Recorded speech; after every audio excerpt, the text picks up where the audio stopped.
Az da mən içalatım dağıldı bu avtobusla Şirvana gəlincə. Az öldüm mən. Uzun yol çıxamıram da nə mən. Sənə də yol çıxmalı deyil, tövbə. Avtobusu yaxşı da nə? Taksi ilə gəlsən Lökbətandan gör nə qədər baha yazır. Az gəl baxaq mallara, gəl.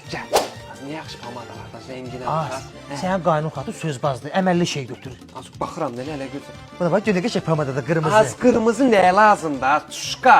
Da qutarıb da nə 14-də nə? Oz da gedəndə hər dəfə o qırmızı vurur, əsəbləşirəm o gör, cin vurur mən. Az mat deyil. Az səri. Az gəlmişkən bir də bundan al qoy başa da nə? Nə deyir o? Az kraskatdır, həm kraskadır, həm şampundur. Oz mən bilmirəm bax onun nömrəsini. Az gəlinimdən soruşarsan da nə nömrəsi? Mən baxım buradakı şey. Ay gəlim. Az bir də direksiyona götürüm bu qaynım xatını için. O da çiflənə gəzir oyun ortasında. Bu kişi nə tər qalıyor boyuna? Az dalca danışmayın. Az gəl bir bu tranzifonu gör nətər.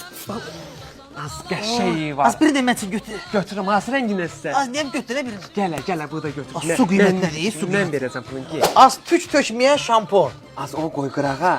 Deyirəm bir də bu benava qaynıma götürüm də nə bu ətirdən zatdan. Hələ hər dəfə gedirəm qaynım xatını istəyirəm, onun üçün hesab almıram. Bir də oğluna götürüm, hə? Hə, yazıqdır, götdə nə? Götür, ildə bir dəfə gəlir. Hə, nə olsun da. Yenə pensiyam qutardı olsa. Az neyini? Gəl. Çox sağ ol ay baba, Allah əvəzin versin. Allah sənin də köməyin olsun bala. Allah ruzu bol eləsin, müştərin bol olsun. O gün olsun ki Şirvana gələndə görüm ki Müslüm Kosmetikin qabağı doludur. Amin. Sağ olasan bala, getdik biz. Ay Səriyə gəl.